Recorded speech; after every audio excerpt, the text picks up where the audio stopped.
Behold, one of the coolest and well-designed characters in Wuthering Waves, the leader of the Midnight Rangers, the protector of Jinzhou, wielder of the Emerald Dragon gifted to him by the great and powerful sentinel, Jiyan.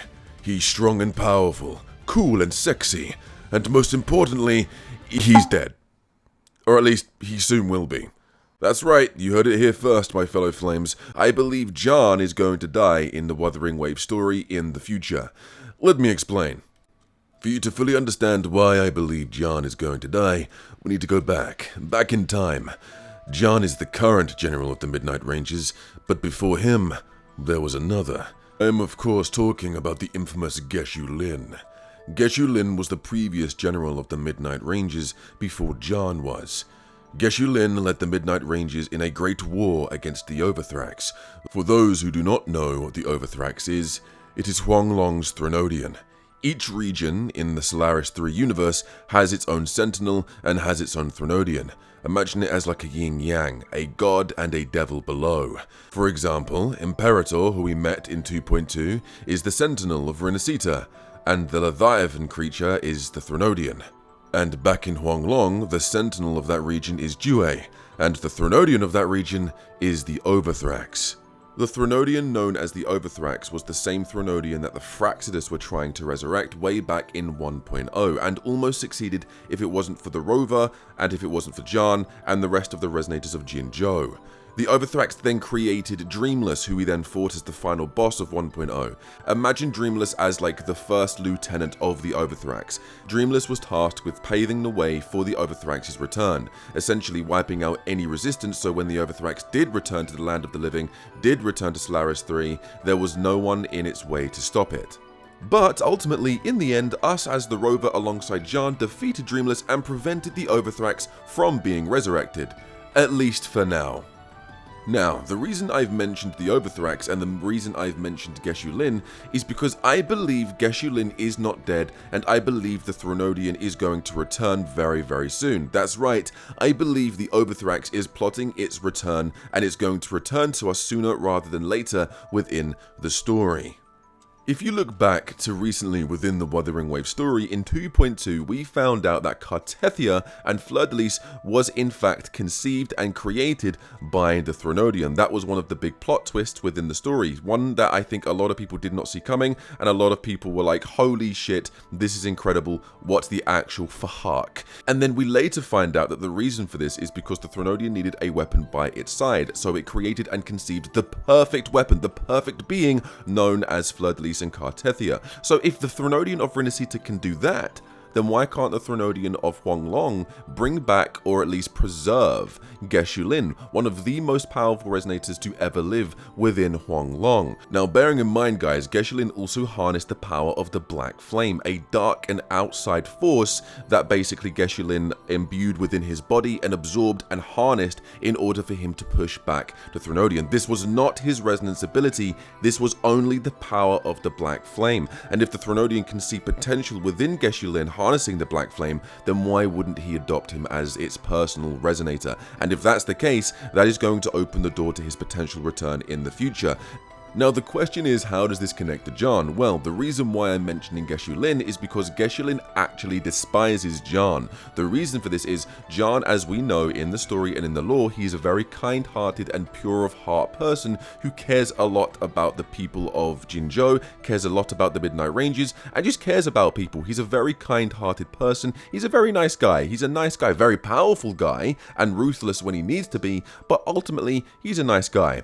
On the other side of it, Geshu Lin's morals are very, very different. When he goes into battle and when he led the Midnight Rangers into war, he did not care how many soldiers perished and died and fell by the hands of the Threnodian and by the hands of the Tacit Discords. In Geshu Lin's mind, it's fight or die. If you didn't fight, you were a coward. If you didn't fight, you were a deserter, a traitor, someone that was not fit to be a Midnight Rangers. That is what Geshu Lin saw, that is what Geshu Lin believed. If you were a deserter, you were either banished from the Midnight Rangers or he would have probably killed you himself. Now, this is actually evident in history. Back in the World Wars, if you were a deserter, or if you refused to fight in the trenches, or if you refused to fight in the war, they would actually either exile you, or they would just shoot you and kill you. And you'll be basically killed for being a traitor, or a deserter, or someone who is not basically fighting for their country.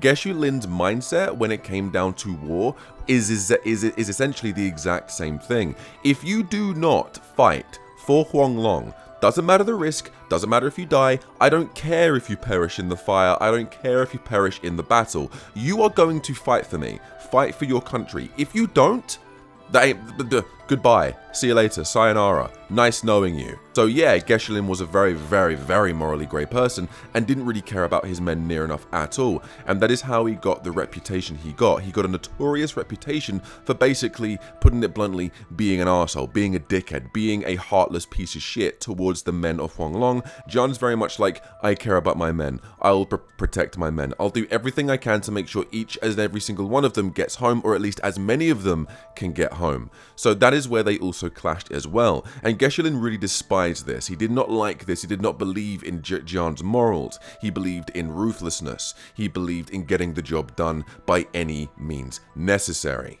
And this was Geshu Lin's personality before he obtained the Black Flame. He was already a cold-hearted person, or a morally grey person, before he imbued himself with the Black Flame. The Black Flame is essentially a substance that can basically give you a great, powerful Zenkai boost. It can really boost your power, but it can also enhance your dark attributes, your dark personality traits. If you look in Marvel Comics, Spider-Man, one of the nicest characters in Marvel history, one of the most kindest characters ever. Peter Parker is a kind-hearted soul.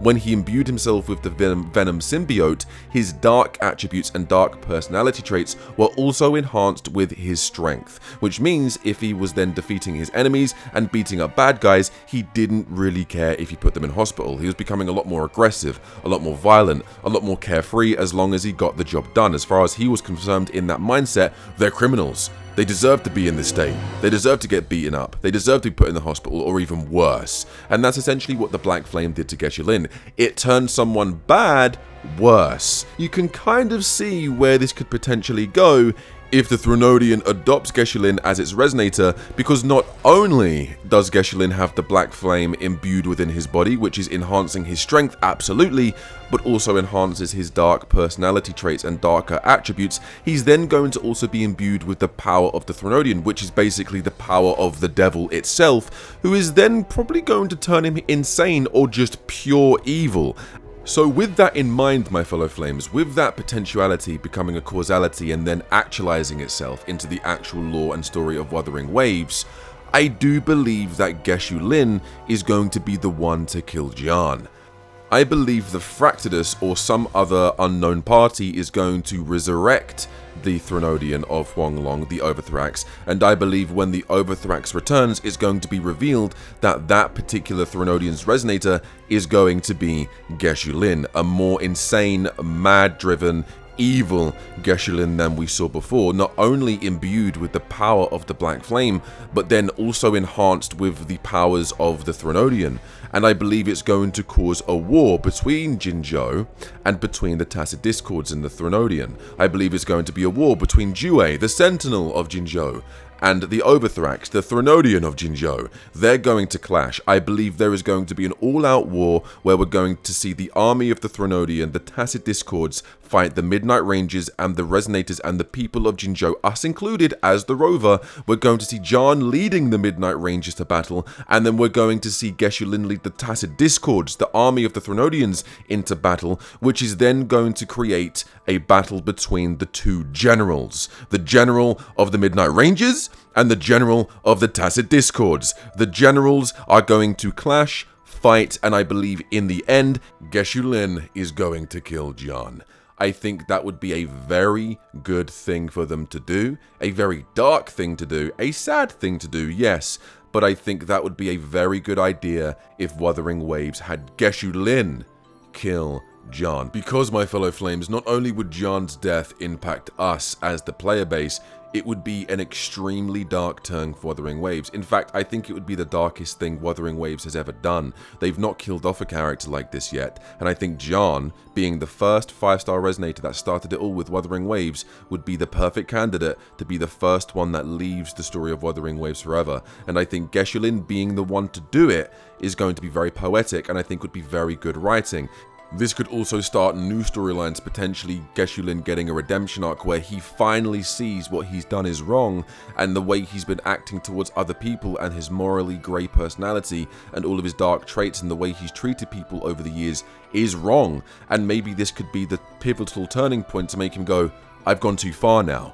There's a point where someone goes too far, there's a line and I've crossed it, and then you could then redirect and turn the power that he's gained from the Black Flame and the Threnodian and redirect it towards the Overthrax itself, and we could see a battle, a great battle where he finally does what he originally set out to do, which was to kill the Overthrax, to destroy the Threnodian. And just like in the legend, in the story in 1.0 that we saw, where we see Geshu Lin going after the Overthrax and him disappearing, this time he actually succeeds. And this could also mean that Geshu Lin could or could not be a playable character, because then he could either actually die by sacrificing himself by defeating the Overthrax, which would then be a satisfying end to that character arc, to that story. It could be a satisfying end to the Threnodian versus the Sentinel of Jinzhou. Jinzhou and Huanglong's book would be closed. Geshu Lin would be the great savior he was always meant to be. Jiyan sacrificed himself, and Jiyan is the catalyst which caused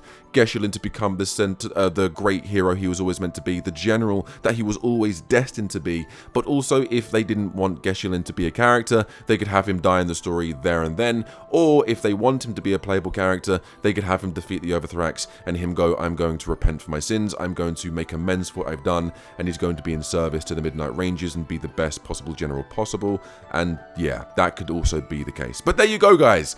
That is what I think could potentially happen within the story, and that is why I believe Jiyan is going to die within the story, or could die in the story. I think it would be stupid for them not to do it. I think that would be the perfect end to the arc of Huanglong, like the Huanglong arc, and I think that would be a good thing for them to do. But let me know down below what you think of these theories, these Wuthering Waves theories, and let me know if I've cooked or if I've overcooked, or if it's just something that you don't really care whether it does or doesn't happen. Thank you so much for watching, guys. I'll speak to you in the next one. Take it easy.